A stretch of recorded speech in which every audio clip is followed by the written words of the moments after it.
This program is for mature audiences only. Please have your fake ID ready. Wow, I just took one of the biggest poops of my whole life. What are you ordering? The following program is brought to you in living color.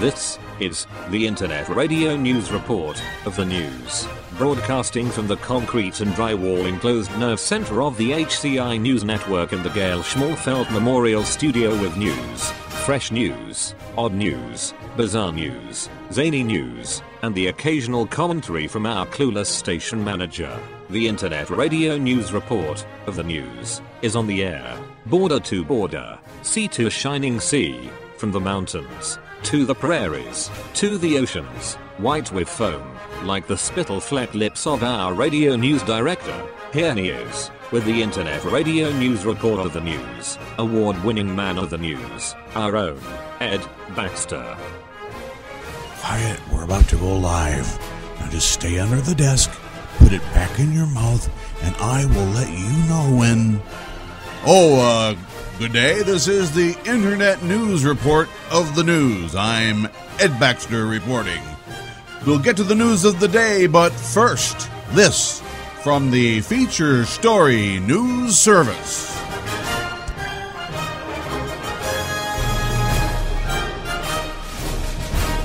From Feature Story News in London, I'm Ollie Barrett. The US is reported to have killed more than 30 people in an airstrike on Islamic State fighters in Libya. Intelligence agencies say the target was a key figure in 2 bomb attacks in Tunisia last year. Washington correspondent Simon Marks reports. Libyan government officials say the airstrikes targeted a farmhouse that was being used by Islamic State fighters. President Obama said earlier this week the US military wouldn't hesitate to strike at the group anywhere. The raid's target appears to have been Nuruddin Shushan, described as a major figure behind 2 attacks in Tunisia last year, the first at the National Bardo Museum in the capital Tunis, the second at an hotel in the coastal resort of Sousse. His fate is not yet known. Simon Marks, Washington. Belgian police say the escaped Paris attacker Salah Abdeslam successfully hid in Brussels for 20 days after the November the 13th attacks. They believe he's now in Syria. Elena Casas reports from Brussels. Europe's most wanted man, Salah Abdeslam, crossed the border back into Belgium the morning after the attacks, despite being stopped by police who didn't know he was on a wanted list. Belgian police now say he hid in a Brussels flat for the next 20 days, until the 4th of December. Security services didn't find the address until 5 days after he left, when they found 3 homemade suicide belts and traces of explosive in the apartment. It's an embarrassing admission for Brussels police, who've already come under fire internationally once it was known the attackers had planned their assaults in the city. Elena Casas, Brussels. UK Prime Minister David Cameron is trying to push his European Union reform package for a second day in Brussels. He wasn't able to strike a deal during day 1 of the EU summit. Negotiations continued to the early hours of Friday morning Brussels time. Cutting welfare benefits to some EU migrants and cutting regulatory power and changes to financial regulatory arrangements are some of the reforms the Prime Minister wants. In Brussels, Mr Cameron says he believes a deal can be done. I was here till 5 o'clock this morning working through this, and we've made some progress, but there's still no deal. And as I've said, I'll only do a deal if we get what Britain needs. So we're going to get back in there, we're going to do some more work, and I'll do everything I can.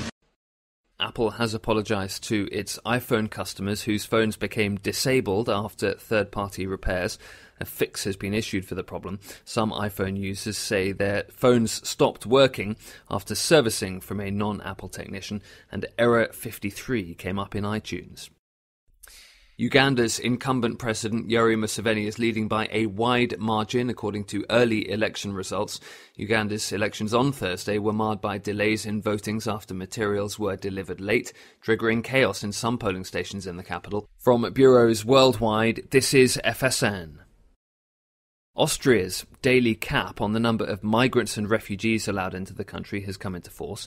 Just 80 asylum applications will be accepted each day at Austria's southern border, after which it will shut. The European Migration Commission has described it as a measure that is plainly incompatible with EU law, and it comes as the EU says it will hold a special summit with Turkey early next month, with Europe continuing to try and solve the ongoing refugee and migrant crisis. Many in Brussels are focused at the moment on keeping the UK in the EU, but EU officials say the refugee crisis must also be tackled. Europe correspondent Kevin Ozebek reports from Brussels. European Council President Donald Tusk said the EU-Turkey action plan is the Union's priority. Mr. Tusk said it is essential that a European consensus is needed to stop what has become Europe's worst refugee crisis since World War II. The EU has already pledged more than $3 billion to Turkey to house refugees. Mr. Tusk says the special summit next month will help ensure that the EU is doing everything it can with Turkey to stop the flow of people. US President Barack Obama has signed new legislation imposing new sanctions against North Korea. These sanctions are designed to punish Pyongyang for refusing to stop its nuclear weapons program. US correspondent Rachel Silverman has more. The expanded sanctions are designed to deny North Korea the money it needs to develop miniaturized nuclear warheads and the long-range missiles needed to deliver them. The measure also authorizes $50 million over 5 years to transmit radio broadcasts into North Korea and to support humanitarian assistance programs. This comes after North Korea's recent nuclear test and rocket launch. Seoul and Washington will begin talks soon on deploying a sophisticated U.S. missile defense system in South Korea. That's the latest feature story news. Ollie Barrett reporting.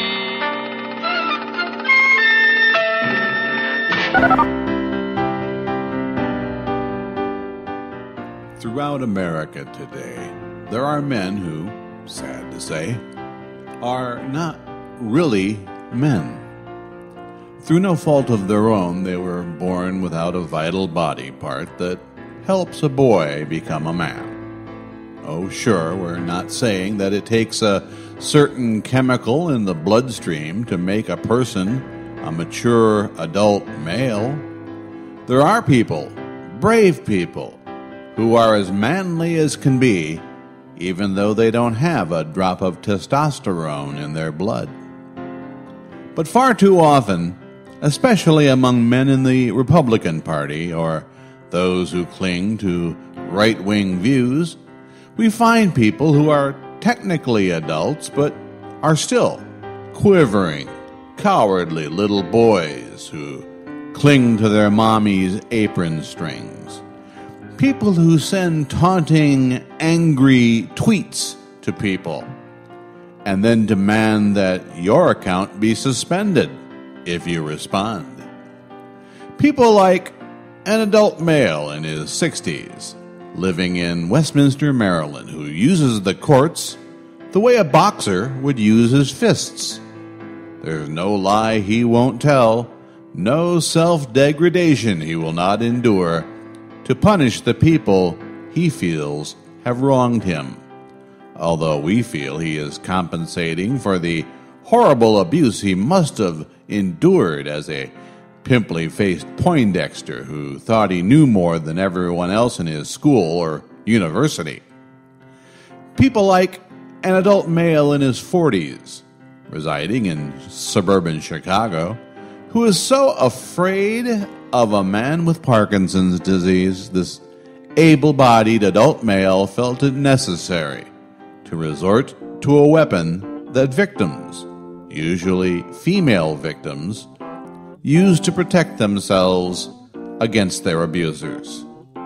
This adult male from Palatine, Illinois, has spent God knows how much of other people's money to protect himself from a man who can barely raise his hands above shoulder level. And then there's people like an adult male in his 30s living in Racine, Wisconsin, who throws dog poo at bigger, stronger people from under the front porch of his ramshackle house, then hides under the porch or up inside his mommy's skirt. Sure, we're all disgusted by people like that. It's a natural reaction. These people who choose the road of cowardice, who insult others at will, but then cry when they are insulted in return. But there's something we fellas can do to help these poor, spineless wastes of human life.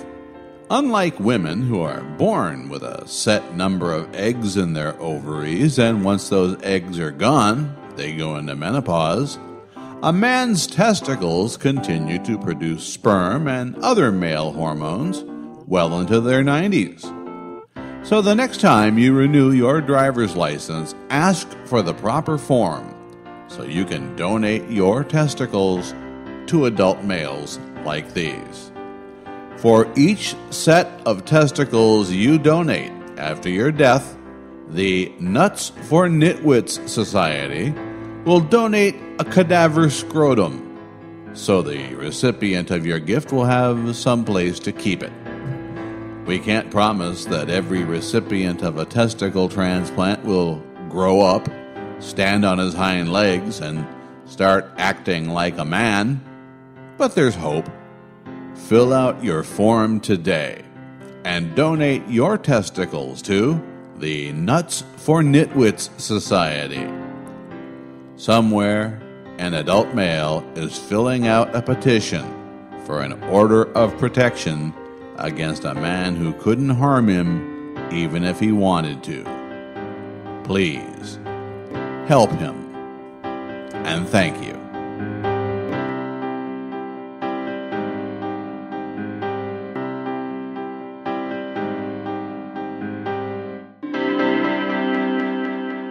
News from the Internet. Sometimes it causes me to wonder.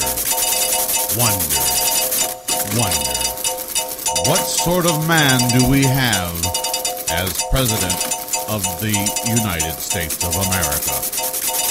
President Barack Obama is not going to attend the funeral of Supreme Court Justice Antonin Scalia, who died a week ago tomorrow, and Obama just doesn't seem to care.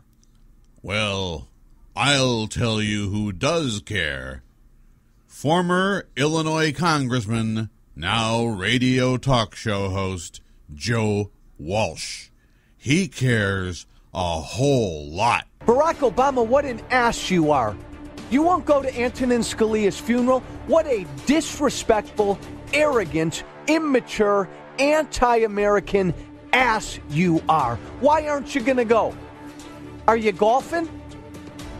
The entire country wants to know, and your White House won't say why. They won't say whether you're golfing or not. Why would you not go to this funeral? Is it because Scalia was white? Is it because Scalia was Italian-American? Is it because Antonin Scalia so adored, so loved that Constitution that you abhor? You know, it makes me sick. It makes me sick every day to wake up in a country with a president who so dislikes America. You're not my president, and you prove that once again. When a man loves America that much, you can only wonder why he is no longer serving in the U.S. Congress. As we approach the 1 week mark since Scalia's death, many commentators are ruminating as far as the reasons that God chose to call his most faithful servant home.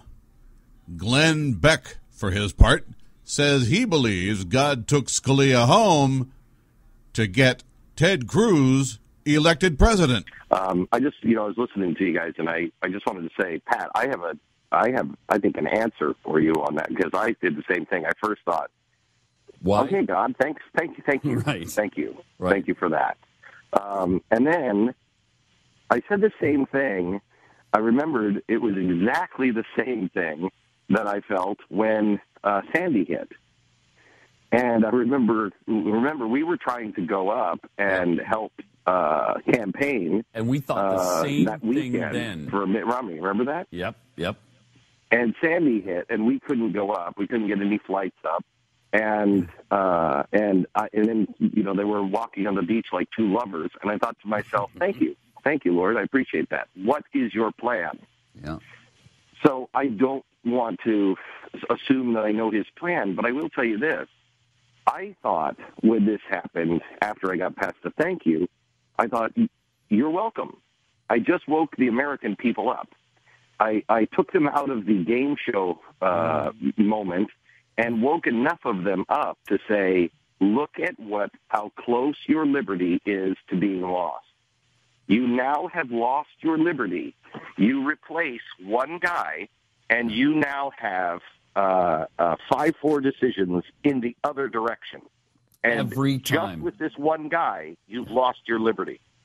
So you better elect somebody that's going to put somebody on, because for the next 30 years, if you don't, the Constitution, as you know it, Pat, you and I have said this for a long time, the Constitution is hanging by a thread. Yep. That thread has just been cut. And the only way that we survive now is if we have a true constitutionalist. Brian Fisher, the head of the American Family Association, agrees that it was God's call to bring Scalia home. That I believe God took Antonin Scalia home. Antonin Scalia shows up. God says, well done, thou good and faithful servant. You've lived out every one of the days that I had written for you in my book. Welcome home. And God, the timing of this, I believe, God was arranging so that the issue in this election would be focused on the Supreme Court, so that the Supreme Court replacement would be the defining issue of this campaign. Because God knows that we're running out of chances. This is God, in his grace, calling Antonin Scalia home to his reward in order to make this the defining issue of the 2016 campaign. Holy, Jesus found a man. Yes, the Supreme Court Justice Antonin Scalia will be buried tomorrow. He currently lies in repose, which is another way of saying dead body in the building. He's in the Great Hall of the Supreme Court in a casket covered with a flag. And could it be the reason that Barack Obama does not want to go to the funeral is a guilty conscience? Conservative commentator Mark Dice says, of course not. That would assume that Obama has a conscience. Many are speculating and others fully convinced that President Obama or others higher up in the Illuminati power structure may have had Justice Scalia assassinated, murdered, in order to open up a slot on the Supreme Court for another liberal so that they could further plunge America down into the safe space Orwellian social justice warrior New World Order hell that is the liberal agenda. And others, of course, laughing off these speculations as, quote, crazy conspiracy theories from the right-wingers. So let's take a look at where these ideas come from. Many people are completely unaware or in denial that the Central Intelligence Agency actually has guns that shoot frozen pieces of poison that give people heart attacks or any number of other diseases, using CO2 cartridges so that there's no sound, etc.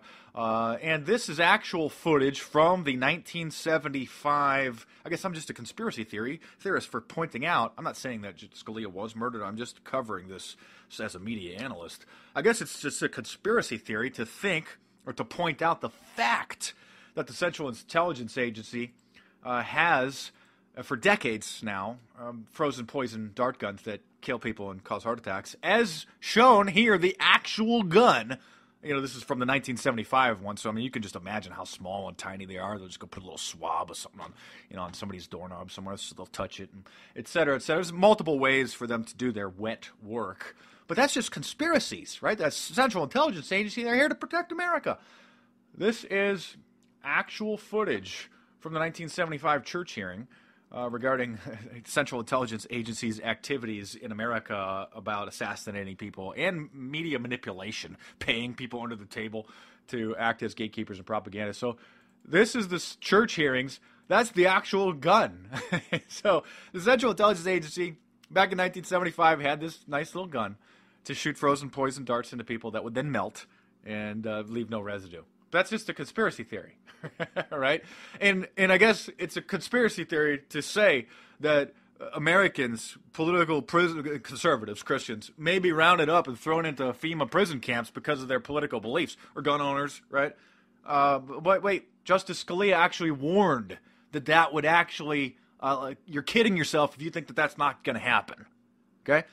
This is Justice Scalia, the longest standing, rest in peace, bro, longest standing conservative on the Supreme Court, warned that, yes, you're kidding yourself if you don't think that the internment camps are coming. This is the ultimate goal of the left, the liberals. I mean, they're moving to censor and sue and have people blocked and banned from all social media for hate speech because we just have a different political opinion than them. And then, I mean, their ultimate goal, if they could, they would round up the Christians, the conservatives, throw us into FEMA camps and exterminate us in a Christian Holocaust. That's what they would love to have. I mean, I'm not joking. This isn't hyperbole. They literally want to do this and will celebrate the death and the extermination of the Christians. So President Obama, certainly not a conspiracy theory that he will attempt to use this agenda to put a further leftist, cultural, Marxist, progressive liberal into the Supreme Court, as he has continued to just choose people, not based off of the content of their character or their qualifications for positions, but because they're black or lesbians or other minorities, like even when he appointed Eric Holder. Yay, it's the first black attorney general. And then the follow-up is Loretta Lynch, another black attorney general. And then he appoints Sonia Sotomayor to the, first Latino to the Supreme Court, who was a member of the Belizean Grove. That's the Bohemian Grove for girls, by the way. For women, they have their own little Bohemian Grove type of club, which I break down and expose in my book, Inside the Illuminati. Pick that up. Go and buy it right now in paperback on Amazon.com. Yep, gotta darken up the Supreme Court. Gotta darken up America. Not put people based off of their qualifications, but just solely because, like Elena Kagan, the Associate Supreme Court Justice, I think is her title, right here. She's widely believed to be a lesbian. Gotta gay up the Supreme Court. America is too straight. And it's considered hate speech now for the liberals if you just say that heterosexuality is normal, because how dare you say that's normal? We're not living in the binary cisgender PC safe space. Apparently, Mr. Rice collapsing under the weight of his own genius. All right, then, so we know who did it. The question is, why did Obama have Scalia murdered? William Mount, a conservative analyst, has some ideas. Good morning, folks. This is Dr. William Mount. Be ready. We just got a call from someone, and we found out that Judge Scalia was murdered. And it all has to do with his republic that will be announced soon. There were bruises found all over his body, and a small puncture wound over his left heart. Small puncture wound, bruises over his body. An assassination attempt on Judge Roberts, the Chief Justice, was stopped in progress as well. These are the two judges that pushed for the Republic, the return of the Republic. Nassar, remember that bill that was supposed to be initiated when George Bush Jr. took office? Well, we think there's an announcement to be made soon. There may actually be two governments of the United States. They will announce a new Treasury note. The next day, the prosperity packages will be released. We were told this was going to happen months ago. In fact, we were told this was going to happen in 2001. So this has been ongoing for 15 years. We'll then be able to exchange our Federal Reserve notes for the Treasury notes. The Republic will be restored. Obama moves to Saudi Arabia permanently, yada, yada, yada.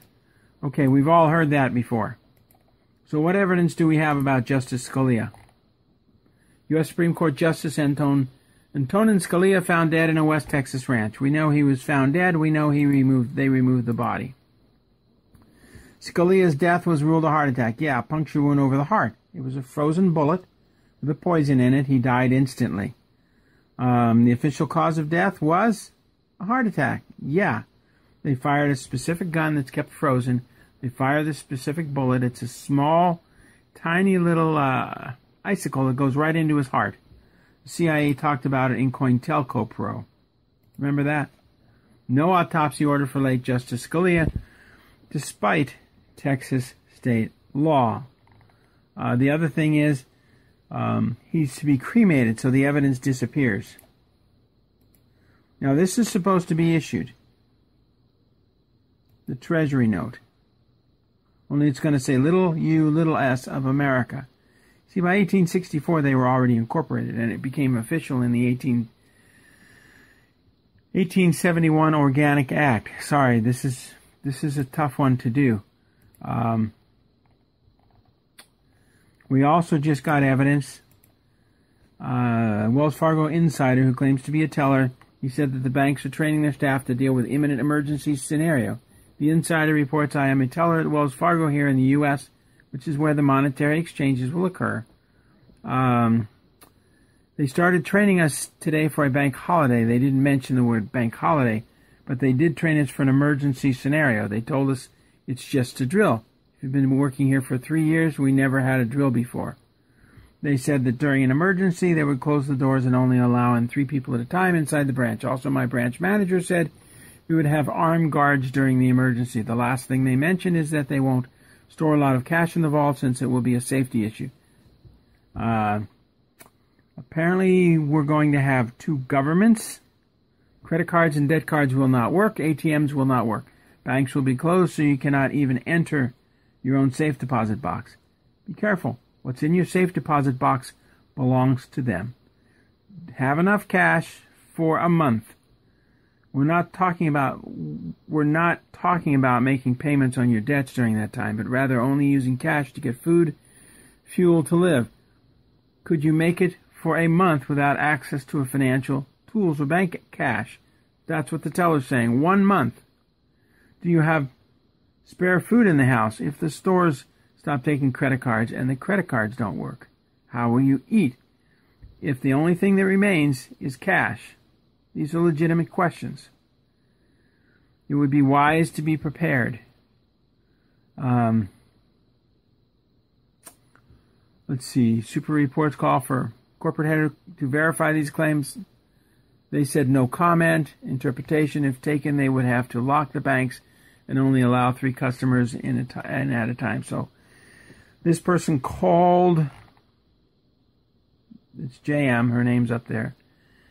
Apparently there may be 2 governments working at the same time, the Republic and the corporate government, and they will be at war with each other. So we will have about a month of fighting. Pray that the corporate geeks lose and Obama is evicted from the United States along with all his buddies in Congress. So there you have it. A direct contact from Wells Fargo, which is where the monetary exchange will occur. The verification that we may have 2 governments operating at the same time. And the verification that Judge Scalia was beaten and has a small pinhole over his heart. In other words, he was killed and they tried to kill Roberts. Pray that the Republic of the United States is restored. God has returned to this republic. All we need is 20,000 people praying that.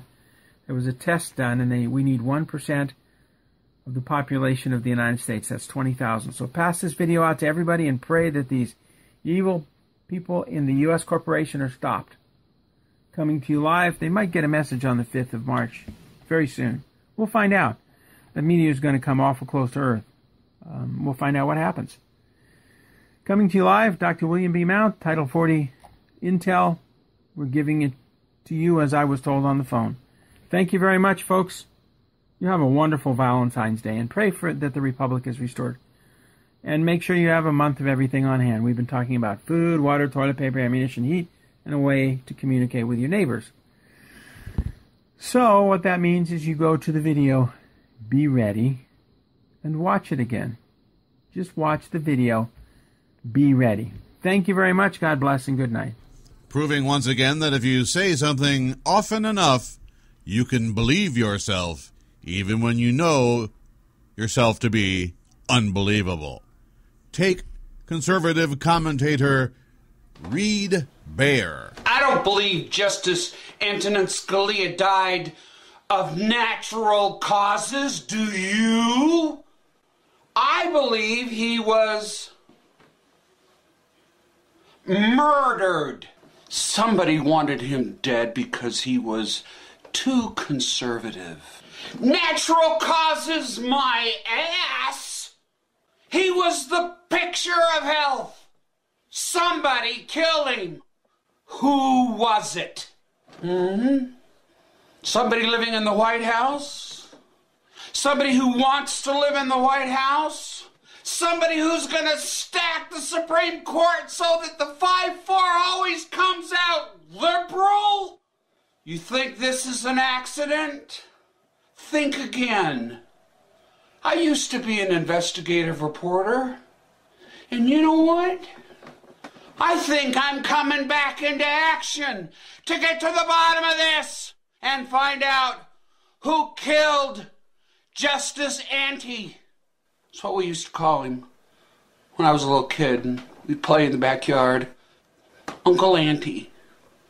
And I'm not going to let his death go unrevenged. Well, actually, I'm seeking for justice, as he would. Will you help me? I'm sad to see my Uncle Ante go. A moment of silence. Okay, now let's get the bastard who killed him. And yes, he looks as crazy as he sounds. When we come back, we'll find out why Pat Robertson wants a woman to quit her job. And Brian Fisher will tell us who is really running Donald Trump's campaign when the Internet News Report of the News continues.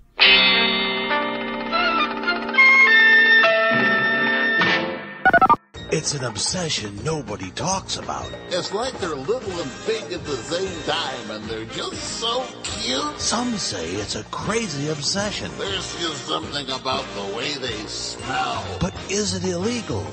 Is it immoral? The judge says it's okay to look, but not to touch. But some let their crazy obsession ruin their lives. Come here, you fat little cutie. Get in the basket. Get in the basket. My crazy obsession with big fat American gypsy toddlers with tiaras.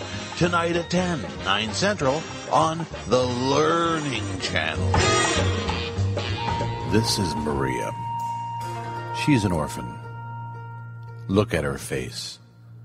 I said, look at it. See how her tears cut little furrows through the dirt that is caked onto her cheeks. She cannot bathe because the water here is dirtier than she is.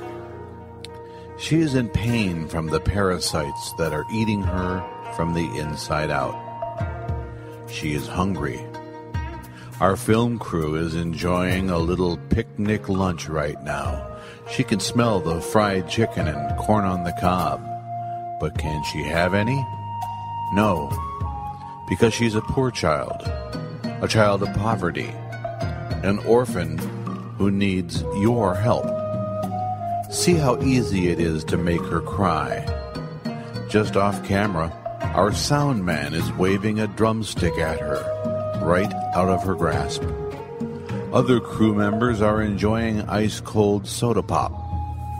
Maria would have to work for 8 weeks in the pain mines here in her village to earn enough money to buy a soda pop. But then she would have to drink it warm because she has no refrigerator. And she would have to share it with her 57 fellow orphan brothers and sisters. And with a 12-ounce bottle of soda, you can only share with so many people. Don't look away. Don't change the channel. Look at the fear and anger in her eyes as I unwrap this delicious tuna salad sandwich and eat it right in front of her. Mayonnaise. Delicious. But the fish here are dirtier than Maria. Now, you might ask, how can a camera crew and an on-air talent enjoy a tasty picnic lunch when there is such hunger in the world? How can I be so heartless and cruel as to eat this delicious, moist and yummy tuna fish sandwich right in the face of a child who would gladly do anything she was told just to get one discarded piece of bread crust that falls from my sandwich? No, that's mine. It's because we're making a point. You live in the land of plenty. You live in the most wealthy nation on earth. You could make a daily donation of only $57 to Child Scam. Your donation would help kids like Maria. And one out of every one of those $57 you send every day goes to help children who need your help. Children like dirty, stinky, worm-ridden, hungry little Maria here, who we will never see again once we pack up and leave, taking every little last scrap of food with us to feed our dogs at home. Dogs who eat better than these children do. Get off your ass. You're sitting on your wallet. We need your credit card number and your daily commitment of $57 to Child Scam. So after our expenses, we can spend that dollar to make caskets to bury these children in sanitary conditions. Give. Give today. Or choke on your sandwich. The choice is yours. What happens when a family of midgets lives in a rundown house filled with junk? We gotta stop living like this. When the health department came to inspect the house, they couldn't even get the door open. They had boxes full of rotting pizza stacked up against the door. Look, I still have old used Pampers from when I was a baby, and I'm 35 years old.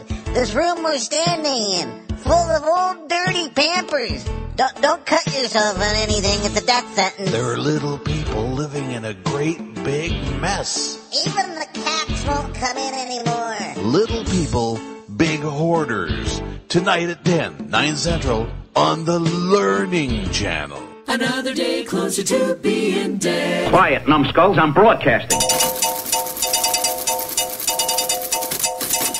The Internet News Report of the News continues. Why in the world would televangelist Pat Robertson tell an elderly widow to leave her job? I'll give you a clue. Satan. All right, Bev says, I'm a 60-year-old widow. I lost my beloved 47-year-old husband to cancer in November of 2012.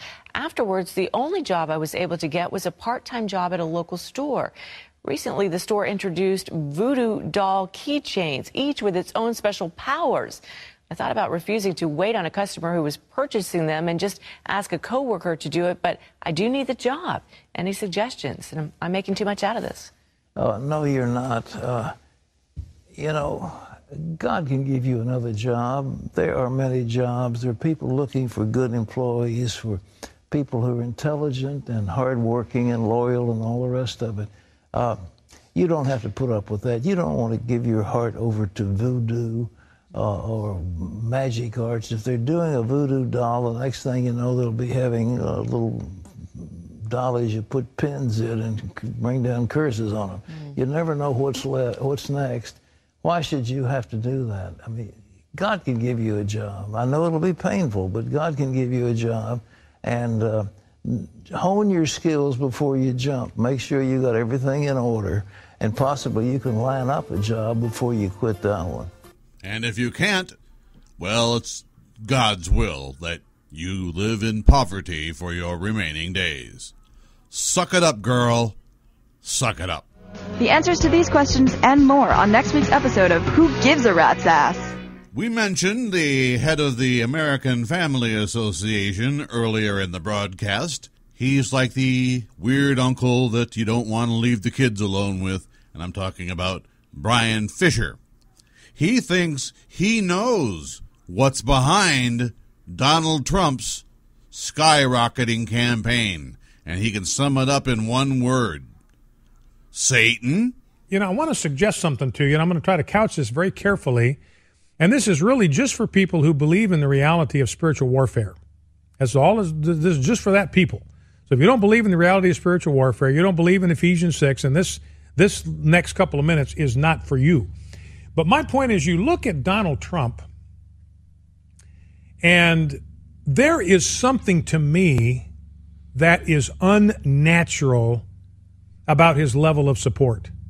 Something there that you cannot explain based on the world that we can see, based on natural causes, based on what is rational and logical and understandable. There is something that is beyond the world of nature that's going on there to prop him up and to create this inexplicable obsession that people have with him, and this exaggerated support for people that really ought to see through what he's about. It's a mystery to me that evangelical Christians in particular would be so enamored with Donald Trump. We know that not every spirit that's out there in the unseen world is a friendly spirit. There are spirits out there that mean us harm, that mean our country harm. And politics, this power comes from God. Let's not forget that every bit of political power comes from God. Who is going to be interested in getting their hands on the levers of God's power? It's going to be Satan. He's going to be all over that. He's going to try to make sure that the man of his choosing has God's political power to exercise. And we as believers need to have our eyes open to that possibility. And we need to be praying as intelligently and clear-headedly as we can that God's man would be elevated to the White House. As much as I appreciate the sentiment, I'm far too busy, and I'm not willing to take a cut in pay. But thank you anyway, Brian Fisher, for your support. More news after this.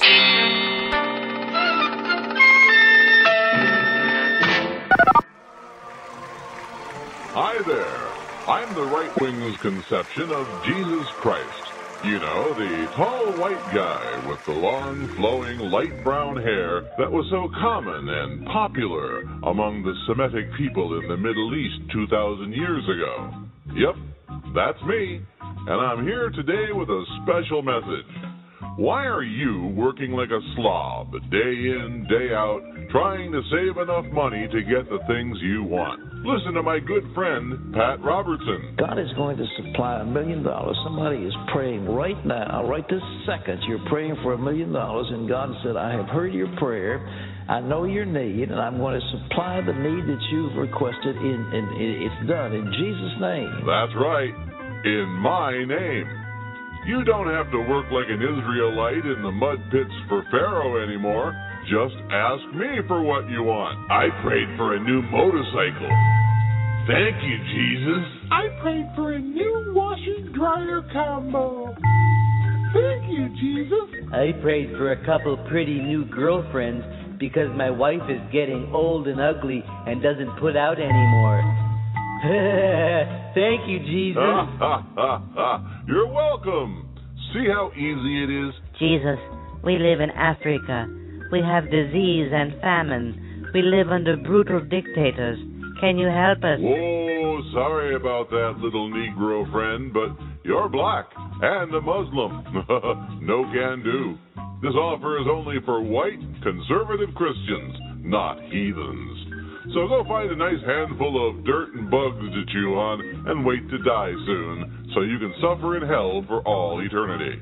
Remember, kids, I'm the white Jesus, the one you see in the pictures hanging on the walls of millionaires who think that by making the eye of the needle bigger, it'll be a cinch to shove that camel right through it. So, what can I do for you today? I prayed for some new teeth scissors to replace the ones I lost from my addiction to methamphetamine. Thank you, Jesus. You're welcome. It's done in Jesus' name. News from the Internet. Let's see here. Did we talk about this? Yeah, okay. And did we cover this one? Oh, yeah. That was earlier in the show. All right, well, you under the desk. Come on up, take a breath of fresh air. Oh, hi, I see the mic is back on, and we're live broadcasting to a world that needs its news. I'm Ed Baxter, and until the next time we're together again, may all your news involve low body counts. Ta-ta!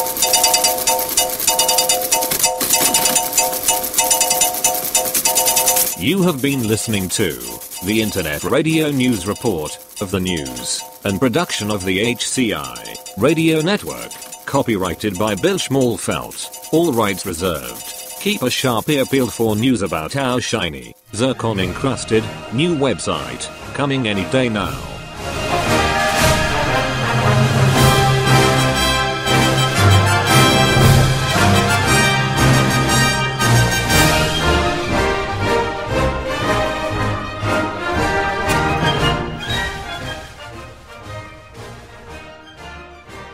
You have been listening to the Internet News Report of the News.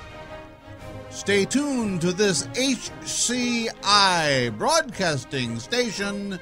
Coming up next, A Negro Next Door.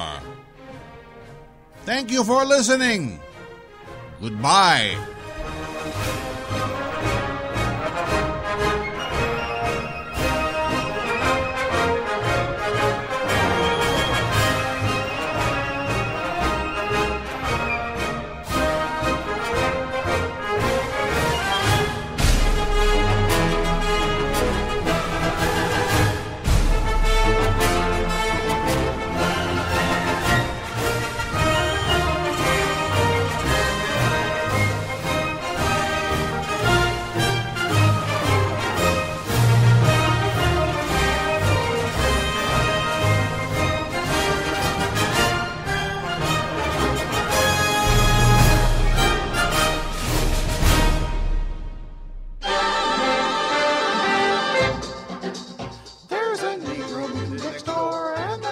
So bad.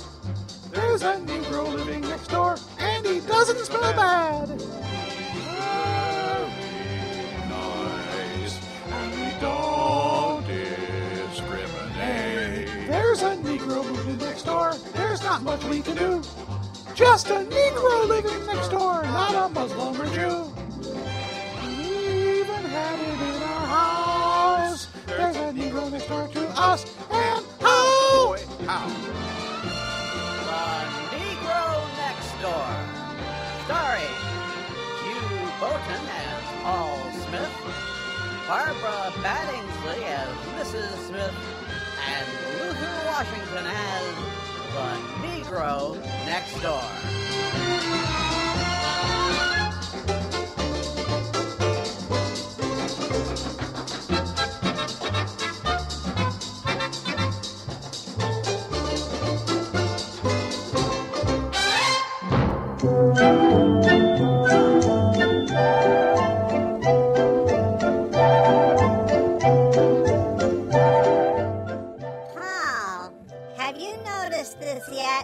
What, dear? The house next door. The for sale sign in the yard. It has the word sold on it, and there's a moving van in the front yard driveway. Do you think it's too early to walk over there and introduce ourselves? Nonsense. They'll probably be happy to know they have such pleasant, normal neighbors.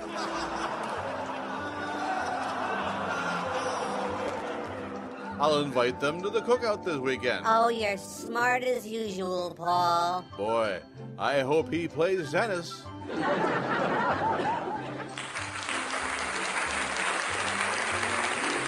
Well, here we are at the front door of our brand new neighbor. I'll ring the doorbell.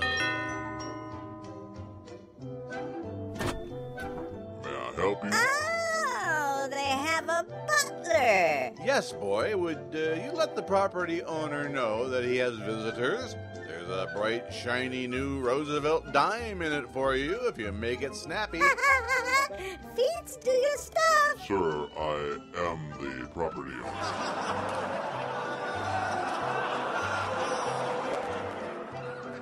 Oh, my mistake. Hello? Hello? We're your, new neighbors, Mr. and Mrs. Paul Smith. You could afford a nice house like this in a nice suburban neighborhood. Good for you. Yes, thank you. I'm Chief of Neurosurgery at the University of Maryland Medical Center. Golly, I didn't know there were any... What my wife meant to say is, you have the advantage of us. Yes, I am Dr. Filbert Jackson. Dr. Jackson. Mind if I call you Filbert? No, not yet. I don't think so.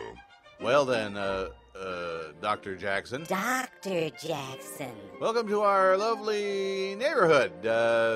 Are any of your brothers and sisters or friends or anyone you know also looking to purchase property in this neck of the woods? Paul's a real estate agent. Oh, honey, stop lying. She lies all the time.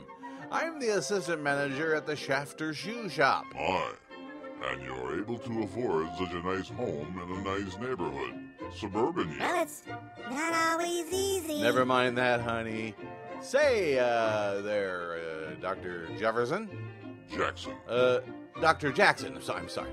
We're going to have a cookout this weekend. Why don't you come over? We were planning on grilled tri-tips, but I think I can get some chicken at the shop you saved by then. And the watermelon, honey. Haha, don't forget how much these people love their watermelon.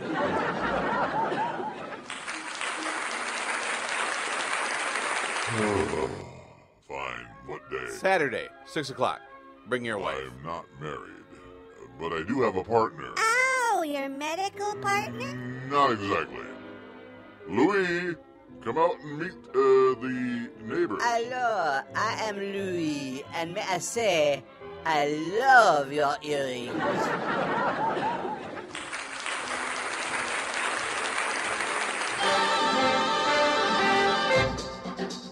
There's a Negro living next door, and that's not quite so bad.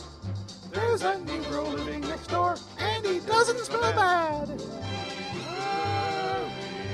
Nice, and we don't discriminate. There's a Negro moving next door, there's not much we can do. Just a Negro living next door, not a Muslim or Jew. We even had it in our house. There's a Negro next door to us, and how? The Negro Next Door is a Desi Lou production.